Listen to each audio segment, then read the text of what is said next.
Gigantescos aspiradores de CO2, un polvo milagroso para el campo, bancos de algas en África. ¿Se puede detener el calentamiento global con alta tecnología? Dentro de 10 años será demasiado tarde. Hay que empezar ahora. Es importante investigar cuáles son las estrategias más eficaces. Pero, ¿qué ideas sirven realmente para combatir la crisis climática? ¿Y con cuáles debemos ser precavidos?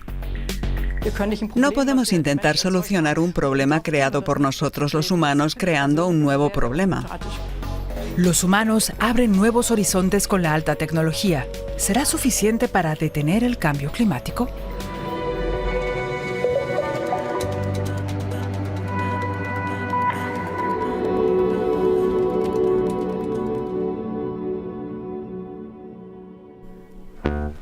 Marcel Rensmann está en su jardín en Wald Algesheim, en el oeste de Alemania, comprobando cómo sus plantas se han recuperado de la última ola de calor. El césped que estaba al sol estaba completamente seco, no parecía césped. Era como en el sur de España, donde no ha llovido en 30 años. La diferencia es enorme y también la razón por la que en algún momento dejamos de regar. Ya no podíamos hacer frente a la sequía. Las consecuencias del cambio climático ya son palpables. En este jardín y también en otras partes del mundo de forma más extrema. Marcel Rensmann opina que hay que actuar tanto a pequeña como a gran escala. La respuesta está en un conjunto de soluciones, no hay una única solución. No solo depende de la electromovilidad o de gestionar el agua de lluvia o de dejar de comer carne. Rensmann colabora profesionalmente en una de estas soluciones. Más tarde nos dará más detalles. Desde hace unos años se investigan en profundidad métodos para luchar contra el cambio climático. Precisamente en Islandia, la naturaleza dispone de todos los recursos necesarios: energía de la tierra, roca volcánica y mucha agua.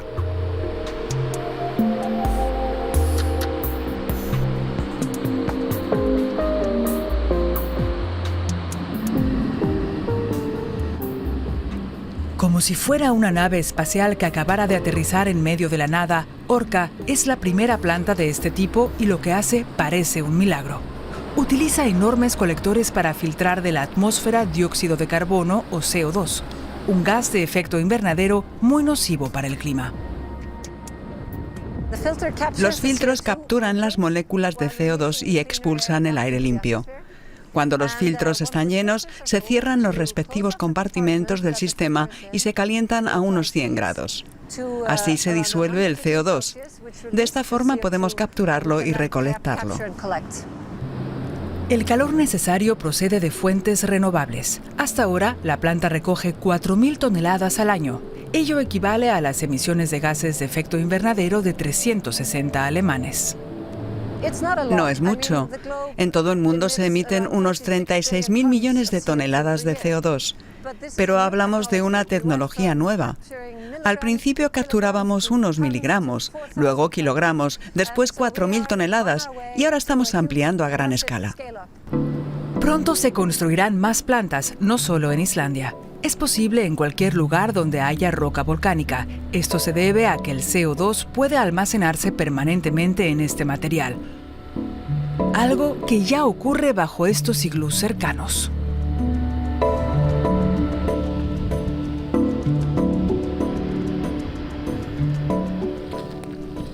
Olavur Teitur Gudnason nos explica cómo. La empresa para la que trabaja ha desarrollado el proceso, un método que parte de un principio sencillo.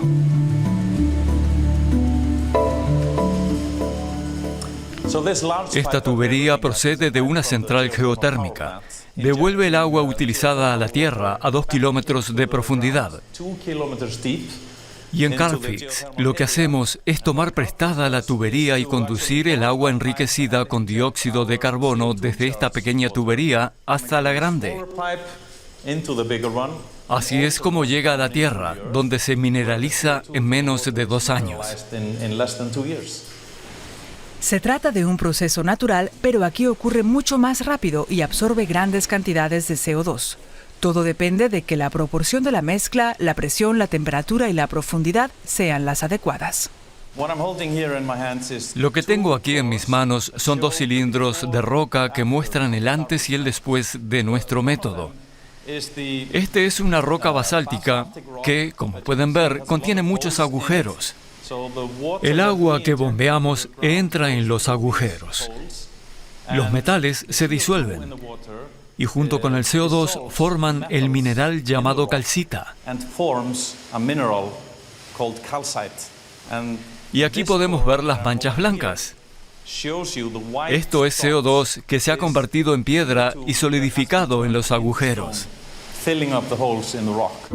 Y puede permanecer aquí así para siempre. Varios cientos de millones de toneladas de CO2 podrían almacenarse bajo esta planta. En todo el mundo podría almacenarse mucho más.